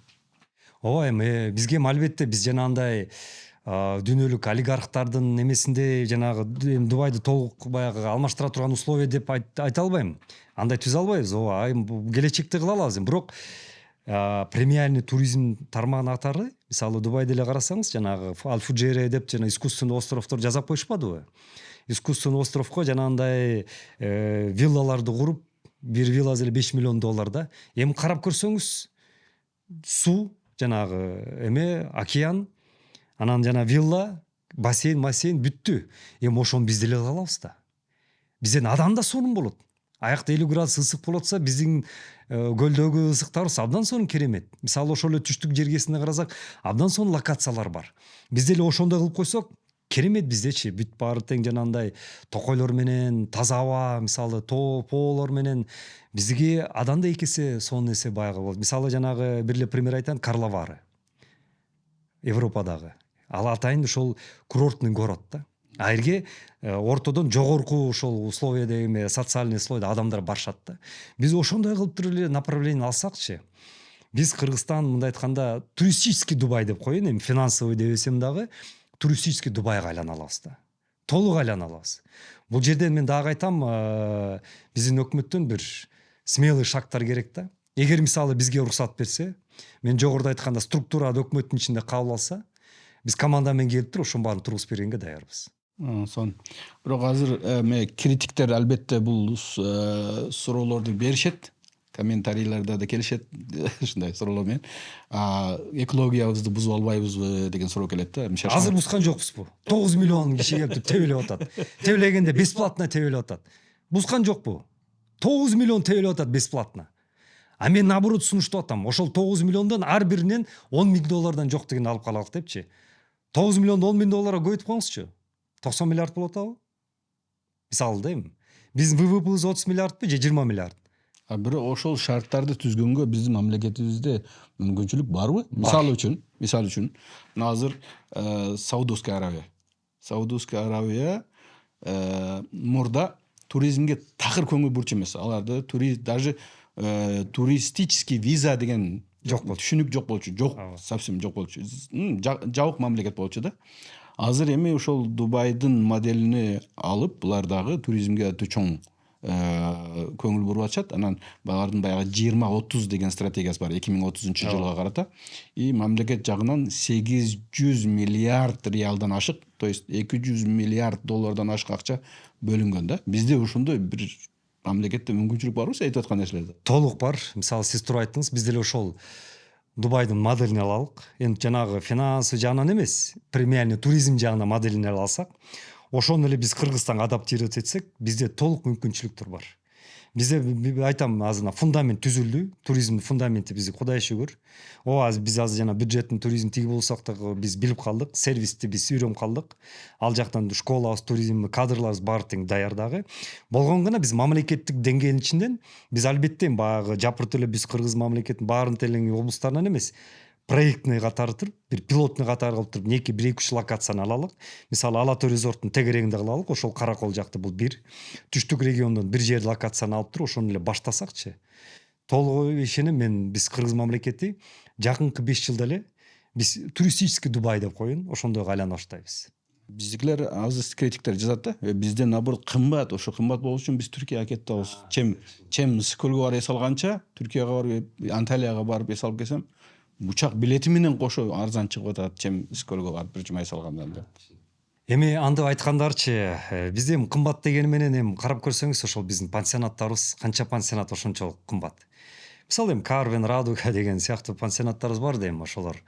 Эми алар ашып кетсе бир 10-15 эле болот. Действительно ошондой бир суткага мисалы $100 же $150 алгандарчы. Алар ашып кетсе 10-15 эле болот, ашып кетсе. Анан ооба албетте кээ бирлер жанагындай кымбат баалуу коттедждерин салып коюп туруп ошондой алгандар бар. $500 бар. Да, алгандар бар эми андайларчы. Бирок көпчүлүгү масса эми 80%. 80% булар бир сутка канча бир 2000 сом. Эми аябай жанагындай сезон күчтүү кезде жанагындай июлдун аяктары, августтун баштарында бир балким 3000 сом алышы мүмкүн да. Эми аны деле карап көрсөңүз, бул ошончолук чоң акчабы, бул бир да. Анан экинчисинен ооба тиги Түркияда жанагы мамлекеттер атайын турларын арзандатышат, этишет, бирок горящий тур деген понятие бар.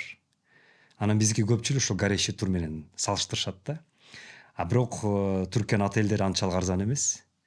Горящий турдан сырткары мындай баргандарды өзүңүз деле анализ кылып көрсөңүз, Кымбат, алар кымбат. Самолет менен биздин көлдөн 2 эсе 3 эсе кымбат болуп кетет. Бодрумдун отелдерин мисалы караңыз. Ал эми жанагы ошол бизге кээ бир критиктер же жанагы депутаттар бул жана салыштырып айтып атышпайбы трибунаданчы. Алар ошол жана горящий турду айтышат да. Горящий тур деген кандай маана сиз билесиз жакшы.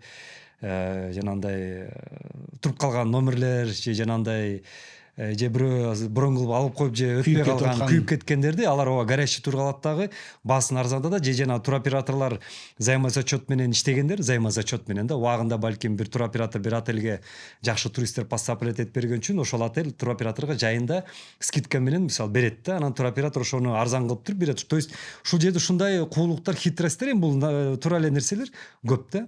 Анан биздикилер ошол горящий турларды ошону көрөт дагы анан Скөлү салыштыра башташат. Эми тилекке карша бул эксперттик эмес, албетте көз караштар. Бул эми мындай жөнөкөй. Эми алар деле күнөөлүү эмес, анткени алар серепчи эмес ал тармактачы. А так мен мисалы серепчи катары айтам, Түркияга мына өзүңүз деле ошол эле мейли горящий тур менен деле барсаңыз, барганда Анталиянын ичинде кыдырасыз. Анталиянын ичинде канча деген тамак ичесиз, эмесин аласыз, сатып аласыз, такси менен жүрөсүз, сатып аласыз. Жанагы катер менен жанагы эме яхталар менен прокаткадыр чыгасыз, ага төлөйсүз, ошентип отуруп, анын акчасы барган сайын билинбей көтөрүлө берет. Түрктөрдүн ошол жанагы городской туризм деп коет, бул пляжный туризм эмес, бул городской туризм ошол шаарга байлап коюшкан да. Дагы айтам, шаардын ичинде акча көбүрөөк сарпталат. Тоонун арасында Капчыгайдын арасы жанагындай азыркы биздикиндей рюкзагын илинип алып туруп, барат дагы палаткада жатат, эч кандай акча королбойт да. Мен айтып атканым ошол да, биздин айырмабыз ошол болуп атат да. Биз азыр жанагы рюкзакты тагынып алгандарды көбүнчө чакырабыз, ошол жана 9 миллион ичинде көбүнчөлөр ошолор дагы да тоонун таштын арасына кирип кетет рюкзагы менен.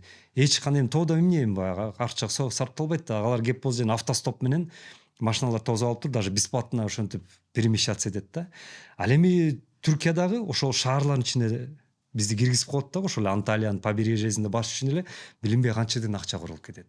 Ошентип биздин туристтер көптөгөн акчасын кыргыздар Анталияга калтырып келишет. Жада калса могу өзбектер эле карасаң Ташкентке азыр бизди алып кетип атышпайбы? Бизди тооташка алып барган жок да. Ташкенттин алып барсат, таксисине төлөйбүз, пловуна төлөйбүз. Алардын жанагы Диснейлендин көрүш үчүн төлөйбүз. Ошентип кыргыздар канча деген акчасын калтырып кетет. А биз болсо Бишкекке туристтерди алып келбейбиз. Караколдун ичинде тыкпайбыз, мисалы да. Биз сразу эле ошол жанагы тоодогу кемпингке алып барабыз. Кемпингде жатат, акча королбойт тоже. Эми кемпингке төлөйт эми. Канча бир 3000 4000 төлөйттүр, бирок акча королбойт адан тышкарычы. Ошонун ичинде баары тамак аш да включено да. Көрдүңүзбү, биздин экономикабыз тилекке каршы ошондой да. Бюджетный арзан дегеним ошол да. Ооба, мен менен тиги анча-мынча серепчилер критикалашат. Эми алардыкы деле туура, мен туура эмес деп айтпайм. Балким алардын бизнеси анча-мынчасы ошондой курулгандыр. Көбүрөөк жана акча сарпталганчы, бирок алар көп болсо 5% түзөт да. Ошон үчүн кайрылып кетем. Туркияга да кетип аткан жанагы салыштырмалуу арзан дегендер, алар арзан эмес. Алар жанагындай эле аз түрдөгү эле болгон ушу гареши турлар. Идеология темасына өтсөк, Муксат мырза, сиз айттыңыз, китеп жаздым дедиңиз, анан асман эли деп каласыз. Ошол теманы мындай биздин көрөрмандарга да ачып берсеңиз. Идеология деген сөз эмнеден чыккан? Идея дегенден сөз чыккан. Өзү эле айтып атпайбы? Идея, логия. Идеология деген бул программа. То есть идеяны ишке ашыра турган программа да. Анан башында демек идеяны табыш керекпиз да. Азыркы учурда кыргыздын идеясы эмне? Мисалы да. Мен ушул суроонун баарын кыргыздарга суроо берем да. Биздин идеясы эмне? Мисалы убагында Манас атанын идеясы болгон чоң казат. Жана улуу көч. Чоң казат менен Бейжиңди чапты, улуу күч менен кыргыздарды Ала тоого алып келип туруп отурташтырды. Ошо менен мына Кудайга шүгүр биз азыр Ала тоодо отурташып, азыр көбөйүп мындай эметип калдык да. Тиякта Алтайда калган кыргыздар, байкуштар жок болуп кетип атышат да, тилекке каршы. Барызбектин идеясы эмне болгон? Каганат курам деген. Көрдүңүзбү? Эми ошол идеяны ишке ашыра турган идеология болгон да, саясат. Программа деп койсок болот да, мындай айткандачы. Албетте анан кийин ошол Манас атанынбы же Барызбек Кагандынбы ошо идеясын анан кийинки урпактар, Кагандар ишке ашырышкан. Ошондой эле башка мамлекет, мисалы Ататүрктүн идеясы эмне болгон? Жаңы мамлекет куруп, жана Түркияны курган да. Көрдүңүзбү? Ар бир нерсени өзүнүн элдеринин идеясы болгон. Ошол эле жанагы Американы ала алсак, Американын идеясы эмне? Американская мечта дейт. То есть өзүңдүн бир жанагындай идеяңды ишке ашырып бизнес кыласың, эме болуп ошентип баягы максатыңа жетүү да. Ошон үчүн Америка жанагындай мүмкүнчүлүктөрдүн мамлекети дейт да, шарттардын мамлекети дейт да. Сиздин бизнес мындай десеңиз, ошол мамлекеттер Америкадан ишке ашыруу абдан оңой да. Американская мечта, көрдүңүзбү? Идея. Лениндин идеясы болгон коммунизм, идеология кетти, коммунистическая ишке ашырды. Ошондой эле азыркы учурда кыргыздын идеясы эмне? Биздин тилекке каршы идеологияны жазабыз, идеологияны мындай айтканда ойлоп табабыз дейт да. Эми идеологияны дагы айтам, урматтуу агайындар, бул программа. Идеяны, биринчи идеяны табалык, анан барып идеология чыгат аданчы. Бизнестен эле алсак, мисалы бизнесте бир идея жаралат да. Мисалы шоро убагында табылды, Раматылык Табыл агайыбыз, мен ушул улуттук ичимдиктерди жанагы смаксым, жарма эмеди дүндөгү ичирем тиги деп идея чыгарган да. Адан кийин идеология кетти, то есть стратегия, бизнес стратегия кетти да. Бул да бизнес идеология кетти. Анан, пожалуйста, мына биз кыргыздар ичип атабыз, экспортко кетип атат, абдан жакшы. Ошондой эле биз азыр кыргыз мамлекети өзүнүн бир идеябызды табышыбыз керек, максатыбызды табышыбыз керек. Биз кимбиз? Биз эмне мамлекетти куруп атабыз? Манас атага окшогондо биздин мындай айтканда сырткы максатыбыз эмне? Анан азыркы учурда мен мындай айтканда идеологияны андай таба элекмин, того терин жеринчи. Мисалы мен ойлойт элем, биздин азыр максатыбыз эмне болуш керек? Менен ошону сурашат. Мен айтат элем, биздин максатыбыз 3-чү каганат. Биринчи каганатты Барызбек Каган курган. Адан кийин 100 жылдан кийин 2-чи каганатты курушкан. Ошол кезде биздин кагандарыбыз Алпсол агай, жанагы Алпсол, Күмөлөге деген ошолор жанагы 2-чи каганат, улуу каганатты курушкан. Эми азыр мен ойлойм, биз кыргыздар 3-чү каганатты тургузушубуз керек. Биздин идеябыз ошол болуш керек. Биздин баягы улуу максатыбыз. Эми ошол 3-чү каганатка жетиш үчүн эми биз идеологияны ойлоп табышыбыз керек да. Көрдүңүзбү? Идеядан идеология чыгат. Ал идеология дегени кандай? Жана мен биринчи айткандай таасир. дүйнөгө таасирибизди тийгизибиз керек. Кандай тийгизебиз? Экономикалык жактанбы? Же жана биздин улуттук баалуулуктар жактанбы? Же тигиндей жакта да ошондон идеология кетет. Биз азыр мындай айтканда идеябызды таап алекпиз да, бирок эмнегедир идеологиябызды иштеп чыгып атабыз да.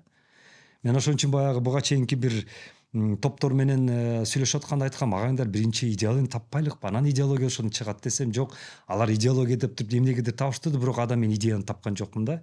Анан ошодон мен ойлойт элем, биз азыр кандай мамлекетпиз? Кыргыздар азыр ким деген да суроолор жаралат да. Мисалы түрктөр өздөрүн айтып келет эмеспиз, түрктөр азыр биз жана бозкурттарбыз депчи, мисалы көрдүңүзбү? Бул да кандай болсо да өзүнүн сүрөттөө. А биз кимбиз? Биз кандайбыз деген да. Мен айтат элем, биз асман элибиз. Асман дегенде биз каяктан чыккан? Бул ошол эле манас эпосун карасаңыз, асман эл деген абдан көп нерсе же эпитеттер бар да.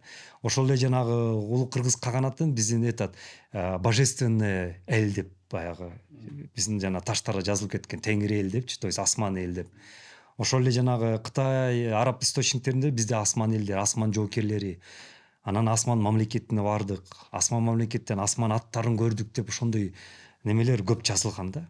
Мунун баары тең эмнени айтат? Асман эли. Анан ошондой эле Манасты карасак, Манас деле асман деп тергелет экен. Асман, Манас депчи. Оштуруп койсоңуз, ушундай немелер абдан көп жолугат экен да. Анан мен азыр ошол идеяны ушу көтөрүп жүрөм. Ошол азыр экинчи китебимде ошол асман эл деп жазып атам. Ошол жерден структурировано, динден тышкары, албетте, тек гана тарых, маданият ичиндечи. Анан биз көрсө ошол менин көз карашым боюнча биз асман эл экенбиз да. Сонда биздин баягы Асман шаары, Асман Airlines авиакомпаниясы деген ошол идеядан чыккан эмеспи? Эми билбейм, балким бул уйкаш. Анткени мындай болот экен да, бир убакта эмнегедир ушул бир Кудайым койгонбу дейбизби, бир ушундай улуттук бир пассионаризм пайда болгондо, бир умтулуп атканда ушундай идеялар чыгып кете берет экен да, уйкаш болгондорчу. Балким бул да ошондой уйкаш болуп чыгып атат. Мисалы президентибиз асман шаар деп айтканы, биз дагы жана асман идеологиясын азыр, асман идеясын алып чыгып атканыбыз, балким ошонун баары тең уйкаш болуптур, азыр чыгып атат да. Чыгып атат. Балким ошондой бир убакыт азыр келди да. Анан мен айтат элем, ошол жанагы мисалы картаны деле карасаңыз, чыгыштан күндө күн чыгып аткан жагын карасаңыз, биринчи Япониядан чыгат да. Япония страна восходящего солнца дейт. Күн чыкты. Биринчи аяктан восходящее солнце. Анан кийин страна утренней расы деп Корея. То есть таң аткандын өлкөсү дейт да. Көрдүңүзбү? Биринчи таң аткан, биринчи күн чыкты, күн чыккан өлкөсү Япония, анан таң аткан өлкө бул Корея, анан поднебесная Кытай. Адан кийин эле небесная страна. Асман өлкө. Бул биз да. Кытайдын үстүндө окулат экенбиз да. Жок, бул үстүндө эмес. Буга чейин ушундай кээбилер сурап келди, жана Кытай астында болуп калабы, тиги үстүндө болуп калабы, бул мамлекет капталда болуп калабы, тигинде болуп калабы. Биз эми Кытайга карап иш кылышыбыз керекпи? Биз тиге карап иш кылышыбыз керекпи? Биздин тарыхыбыз өзүбүзгө жазылган. Биз өзүбүздүн мындай айтканда собственный ябызды, өзүбүздүн мнениябызды азырдан кой айта башташыбыз керек да. Биз өзүбүздүн саясатты жүргүзө башташыбыз керек да. Биз башка мамлекетке мындай жалтактап карап туруп иш кылышыбыз керек. Мисалы азыркы учурда президенттер тура кылат, биз өзүбүздүн немебизди карап коебуз дегенде эле саясатыбызды биз деле ошондой кылышыбыз керек. Биз башка мамлекеттикин тийишпейбиз, алардын тарыхына киришпейбиз. Биздики өзүбүзгө жазылган асман өлкө. Көрдүңүзбү, бүт жактан ушу төп келип атат. Мен ойлойм, ошол өтө жакын арада асман өлкө деген, асман деген, эл деген ушу идея бул кабыл алынат. Жана 3-чү каганат курууга биз баштайбыз. Дареметибиз жетеби ошо? Албетте жетет. 3-чү каганат деген кандай менин көз карашым боюнча? Бул илгерки замандагыдай эмес, жана басып алуу эмес, жанагындай согуш эмес, жок. Таасир, мен жогоруда айткандайчы. Каганатты руханий каганат деп мен ушундай көрөм да. Биздин тамак аштар дүйнөсүнө жайылталык, биздин улуттук кийимдерди дүйнөсүнө жалталык, тараталык, биздин оюндарды дүйнөсүнө тараталык, жанагындай жуктуралык. Мындай айткандачы, биздин көз карашыбызды, биздин жанагындай эпос манас килтейген жанагындай аалам жатат. Ошону дүйнөсүнө тараталып, мына Америкада жана Халк деген, Железный человек деген болбогон немелерин бизге жуктуруп салды го. Биздин балдарыбыз уже халкмын деп же железный человекмин деп тимеле эметип атышпайбы? Келе биздин манасыбызды ошондой кылып туруп дүйнөсүнө тараталып, кандай деген Алмамбет Баатырдын жанагындай күчтөрүн эме, Бакай атанын кандай деген жанагындай акылмандык нерселер турат. Биз ошолорду келип туруп тараталык, ошолор менен бизди влиять этелик. Биздин кандай деген жанагындай маданий жактан комузубуз турат, кандай деген биздин жанагы айтыш деген жанагындай эмелерибиз турат, баалуулуктарыбыз, ошолорду тараталык. Бизге азыр мына мисалы ошол эле жана корейлер Гангам стадиондо ырдап салбадыбы? Орустар деле өзүнүн ырларын ырдап салбадыбы? Жаштарыбыз ырдап атышпайбы? Жуктуруп салышпадыбы? Биз деле жуктуралык ошентип. Кантип деген суроо. Ошол каганат деп айтам да. Биздин деле товар бизнес менен куру тузду келип туруп дүйнөсүн жедирек, мисалы чипсин жедирип салбадыбы? Ошо ал деле туздуу. Ал деле жана пиво менен ичишет. Биз деле куру тузду ошондо жедирелик давайте.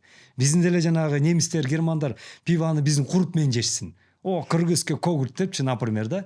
Көрдүңүзбү? Каганат деп ушуну айтат. Экономикалык таасир, руханий таасир, маданий баалуулук таасир, туризм да ушул таасир да. Туризмде бул жанагы жумшак күч, жана soft power дегендей, мягкая сила деген ошонун бир түрү да. Канчалык эгер жана турист келип туруп биз мамлекетти сүйүп калса, ал биздин адам болуп калат да. Ал биздин элчи болуп калат. Мен ушул мамлекет сонун экен, кыргыздар сонун экен, беш бармагы сонун экен, мисалы тиги каркаразы сонун экен деп барат дагы ал өз мамлекетин ошону реклама кыла баштайт. Ал биздин агент болуп калат. Көрдүңүзбү? Каганат ушул. Эң туура айтасыз. Себеп дегенде мен муну өзүм көзүм менен көргөм. Себеп биз деле туризм иштейбиз го. Ушундай туристтер арабтардан келип сүйүп калып биздин мамлекетти. Ачык айткан сөздөрүн уккам да. Мен бул мамлекетти сүйүп калдым, мен бул мамлекетке инвестиция кылам. Эгер ошол эле акчаны мен өзүм мамлекетиме салсам, андан балким 10 эсе көп пайда табам, бирок сүйүп калганым үчүн мен силерге инвестиция салам деген. Бул экинчи үй деп койду, второй дом. Второй дом деген саясат бул абдан чоң нерсе да. Мисалы бул саясатты Малайзия убагында абдан чоң эме инвестиция өлгөндө. Сиз туура айтасыз, мисалы жана олигархтар келип сүйүп калса, ал албетте ушул жактан бир үй алып ушул жерде бир жашап көрөйүнчү деген обязательно ой келет. Биз деле мисалы мына Дубайга барып сүйүп калып атпайлыкпы, же Анталияны жана Стамбулду барып сүйүп калып атпайлыкпы жаштарыбызчы? Аракет кылып турган ушул жерден үй алганга, ошол жака качып кеткенге аракет кылып атпайлы. Көрдүңүзбү? Бул экинчи үй деп коет да. Биз ошол второй дом, экинчи үй деген саясатыбызды жүргүзүшүбүз керек. Ошол жана туристтер жөн эле келип тамак ашты берип эмес, бизге сүйдүрүп калышыбыз керек. Бул да жана мен айтып аткан үчүнчү каганат, таасирибиз, ал биздин киши болуп калат. Ал биздин агент болуп калат, мындай айткандачы. Ал биздин ырыбызды урдайт. Ал беден үйдү алгандан кийин албетте бул бияка инвестиция кыла баштайт. Ал бу жерди уже сүйгөндөн кийин жанагы мына элементарно Сьерра деген кафеня бар. Новозеландец келип алып туруп убагында берди бизди сүйүп калган үчүн Сьерра деген кафенялар ачып туруп, биринчи алгачкы кафенялар Сьерралар деп кеткен да. Көрдүңүзбү? Инвестиция кылды. Бизде ошону саясат жүргүзгө. Бирок биздики азыр тилекке каршы жанагы туризм саясатын биз мен башында айткандай эс алуу саясаты болуп атат. Жөн эле эс алдырмай бүттү. А бирок сүйдүрүү жанагындай, таасирибизди калтыруу, жайылтуу деген бизде пока андай боло элек. Максат мырза, ыраазычылыгыбызды билдиребиз. Жоктебей келип бизге интервью бергениңиз үчүн. Анан биз чын жүрөктөн ишенебиз, бул маек биздин көрөрмандарга да жагат, пайдалуу болду деп. Эгер ошондой деп ойлосоңуздар, албетте биздин каналга жазылганды унутпаңыздар. Ошондой эле кызыл жүрөк түшөнү басып и бөлүшкөндү да унутпаңыздар. Бардыңыздарга рахмат, аман болуңуздар. Туткан орозолоруңуздар кабыл болсун. Ассаламу алейкум ва рахматуллахи ва баракатух.